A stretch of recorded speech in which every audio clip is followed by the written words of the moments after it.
अस्सलाम वालेकुम। आप सुन रहे हैं सैयद शफात अहमद यूट्यूब चैनल। आज एक नई वीडियो के साथ मैं आपकी खिदमत में हाजिर हूँ।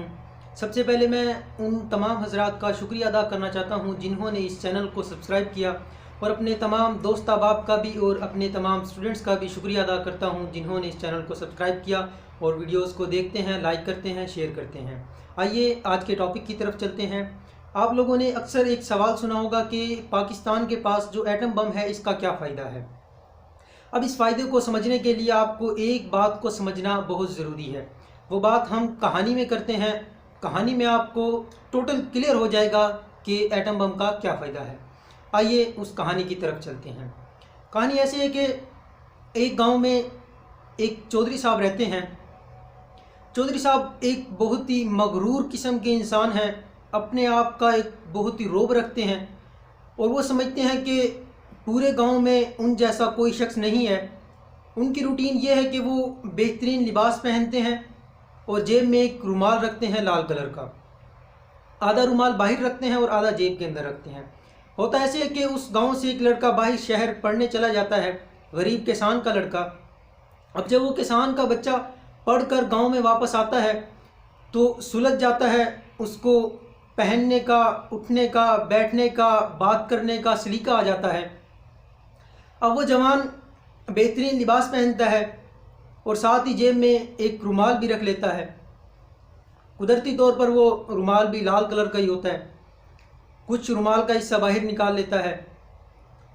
और जब चौधरी साहब ने देखा कि फ़लाँ किसान का लड़का इस गांव में पढ़कर आया है और मेरी तरह ही उसने ये एक रुमाल, बेहतरीन किस्म का रुमाल जेब से बाहर निकाला हुआ है और मुझसे मुकाबलेबाजी कर रहा है, तो किसान को बुलाया गया।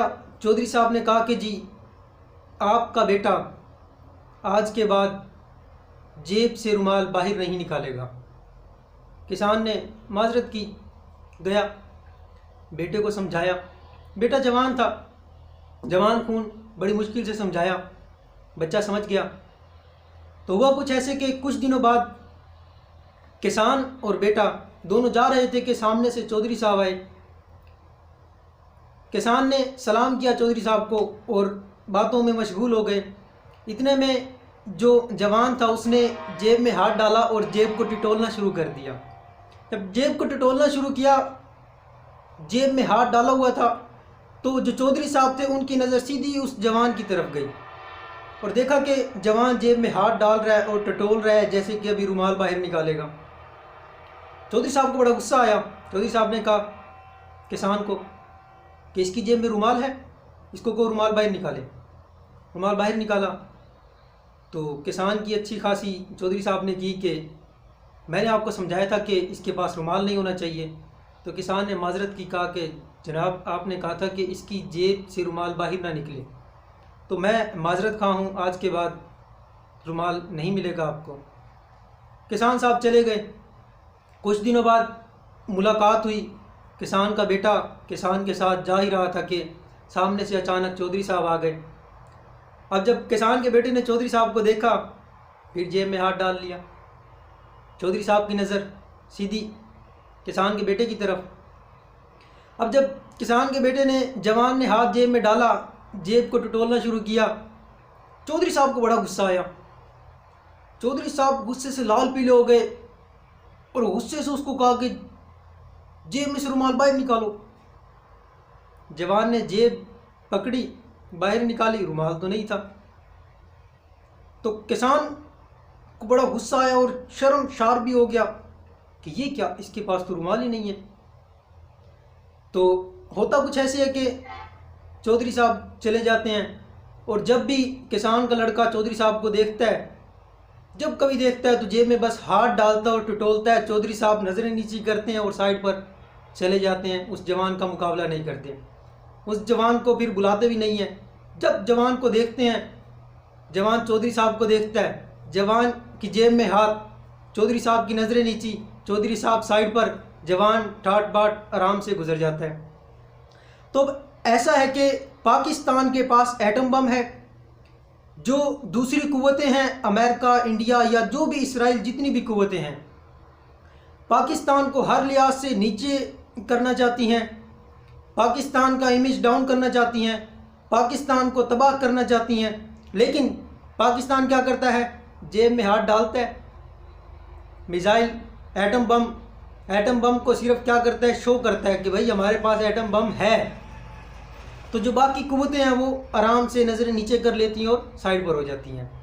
तो इसी तरह पाकिस्तान एटम बम चलाता नहीं है, लेकिन सिर्फ दिखाता है, जेब में हाथ ही डालता है कि बाकी सब समझ जाते हैं कि है, इसके पास कुछ है, इसको छेड़ना नहीं चाहिए। तो इसी तरह आजकल जवानों के पास तालीम है और अक्सर लोग कहते हैं कि इस तालीम का क्या फ़ायदा है, हमें जॉब नहीं मिलती। तो भाइयों, इस तालीम से सिर्फ जॉब नहीं, आप वाज़ेह करें, अपने आप को टटोलें कि इस तालीम से आपके पास आया क्या है। आपका इखलाक, आपका किरदार, आपकी शख्सियत, आपका लिबास, सब चीज़ बेहतरीन होंगी तो लोग आपको देखेंगे, आपकी कदर भी करेंगे और आपको समझेंगे भी। और आपके पास अगर मकसद नहीं है, अगर मकसद सिर्फ कमाना है, तो इस तालीम का कोई फ़ायदा नहीं है। तालीम का फ़ायदा तब होगा जब आपका मकसद ठीक होगा। अगर आप अच्छे मकसद से तालीम हासिल करते हैं, आपका मकसद क्या है तालीम हासिल करने का, जब तक मकसद ठीक नहीं होगा, क्या होगा? तालीम का फ़ायदा नहीं होगा, बेरोज़गार भी आप होंगे। अगर आपका मकसद ठीक है, अगर आप सोचते हैं कि मैंने तालीम हासिल करनी है, फिर आगे लोगों को तालीम देनी है, या मैंने किसी फील्ड में जाना है, डॉक्टर बनना है, कुछ भी करना है, लेकिन अच्छी नीयत के साथ, बग़ैर नीयत के, अगर नीयत ही आपकी ख़राब है, सिर्फ और सिर्फ नौकरी है, तो इसका तो तालीम का कोई फ़ायदा नहीं है। तालीम का असल मकसद क्या है? अपने आप को बेहतर करना, इखलाक को बेहतर करना, हकूकुल इबाद, लोगों का ख्याल रखना। और मसला ये है कि हम पढ़ लिख तो जाते हैं, लेकिन हम लोगों को किसी बड़े से, किसी छोटे से बात करने की तमीज़ नहीं होती, हम किसी से ठीक तरीके से बात नहीं करते। और अक्सर ऐसे लोग हमने देखे हैं जो इतने पढ़े लिखे नहीं हैं, लेकिन इस इखलाक से बात करते हैं कि इंसान उनका गर्विदा हो जाता है, कहते हैं कि यार इस शख्स में वाकई कुछ है। और कुछ ऐसे जो पढ़ लिख जाते हैं लेकिन अच्छे तरीके से, अच्छे इखलाक से बात नहीं करते, अपने आप को ठीक तरीके से टटोलते नहीं हैं, अपने आप को अच्छे तरीके से प्रेजेंट नहीं करते। जब अपने आप को अच्छे तरीके से प्रेजेंट नहीं करेंगे तो क्या होगा?